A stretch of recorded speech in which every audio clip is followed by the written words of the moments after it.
Hi everyone, welcome to my channel the little kitchen. আজকে আমি বানাবো ক্যাপসিকাম এগ কারি। ক্যাপসিকামটাকে একটু ডিফারেন্টভাবে ইউজ করব। তাহলে চলুন দেরি না করে বানিয়ে ফেলি। 5টা ডিম নিয়েছি। ডিমগুলোকে এবার আমি সেদ্ধ করে নেব।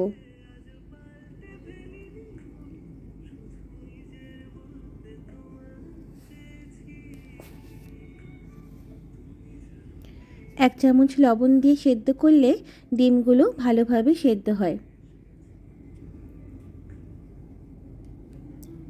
সেদ্ধ হয়ে গেছে। এক এক করে উঠে খোসাটাও ছাড়িয়ে নিলাম। গায়ে ছুরির সাহায্যে একটু চিড়ে নিলাম, না তো ফেটে যাবে তেলে দিলে। লবণ হলুদ দিয়ে একটু মাখিয়ে সর্ষের তেলে হালকা ভেজে নেব ডিমগুলোকে।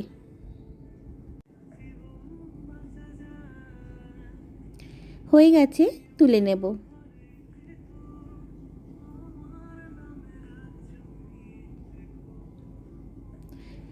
দুটো বড় সাইজের ক্যাপসিকাম আমি এখানে ইউজ করব। এটাই হলো এই রান্নার মেন উপকরণ। ছোট করে কেটে নিয়েছি প্রথমে ক্যাপসিকামগুলোকে। এবার মিক্সার জারে পেস্ট করে নেব। অনেকটাই বেশি, তাই আমি দুবার করে পেস্ট করব। আর এখানে 5টা কাঁচা লঙ্কা দিলাম, লবণ দিলাম আর সামান্য জল দিয়ে সবকটা একসাথে পেস্ট করে নেব। পেস্ট হয়ে গেছে। সেই কড়াইতে আবারও সামান্য সর্ষের তেল দিয়ে দিলাম জিরা আর একটা মিডিয়াম সাইজের পেঁয়াজ। লবণ দিয়ে লাল লাল করে ভেজে নেব।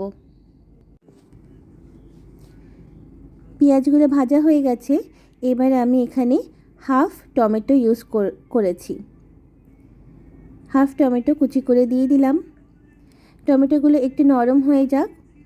এরপর আমি দিয়ে দিলাম বাটা মশলা, আদা, রসুন, জিরে, ধনে আর শুকনো লঙ্কা বাটা 1 চামচ আর সামান্য ইউজ করলাম। দিয়ে দিলাম লবণ, হলুদ। এবার মশলাটাকে আমাকে ভালোভাবে কষাতে হবে।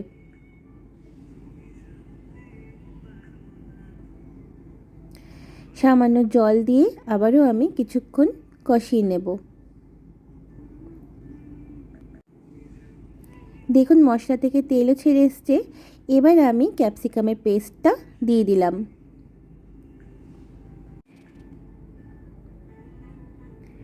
একটা অন্যরকম রান্না এটা। ক্যাপসিকাম যেহেতু কাঁচাই আমি এখানে ইউজ করলাম পেস্ট, একটু ক্যাপসিকামের একটা গন্ধ থাকে, তার জন্য ভালোভাবে কষাতে হবে যাতে গন্ধটা চলে যায়। তার জন্য আমি এখানে সামান্য চিনি অ্যাড করব। নর্মালি আমি কোনো রান্নাতে আমি চিনি দিই না, খুব প্রয়োজন না পড়লে আমি চিনি দিই না। এখানে আমি ব্রাউন সুগার ইউজ করলাম যাতে ক্যাপসিকামের একটা গন্ধটা চলে যায়। আর দিয়ে দেব 2 চামচের মতন টক দই।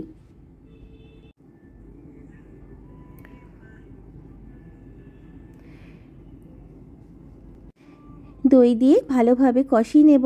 ক্যাপসিকাম থেকে জলটা যখন শুকিয়ে যাবে তখন অ্যাড করব গরম জল। পরিমাণ মতন গরম জল দিয়ে দিলাম। যেহেতু ডিম কারিটা মাখা মাখা হবে, তাই খুব বেশি জল আমি এখানে ইউজ করব না। আরও কিছুক্ষণ নাড়াচাড়া করে নেব। রান্নাটা কিন্তু অনেক ভালো হয়েছিল, অসাধারণ হয়েছিল খেতে। নামানোর আগে ওপর থেকে ধনেপাতা দিয়ে নামিয়ে নেব। আমাদের ক্যাপসিকাম এগ কারি রেডি। আপনারা বাড়িতে না বানিয়ে খেলে বিশ্বাসই করবেন না, এত ভালো হয়েছিল। গেস্ট আসলে এই রান্নাটা অবশ্যই বানিয়ে খাওয়াবেন। ক্যাপসিকামের একটা আলাদাই ফ্লেভার বেরোচ্ছে ডিমের কারি থেকে। ভালো লাগলে কমেন্ট করে জানাবেন আমাকে কেমন লাগলো। লাইক অ্যান্ড সাবস্ক্রাইব করে দেবেন। আমার চ্যানেলটির বেল বাটনটা ক্লিক করে দেবেন। সবাই ভালো থাকবেন। টাটা।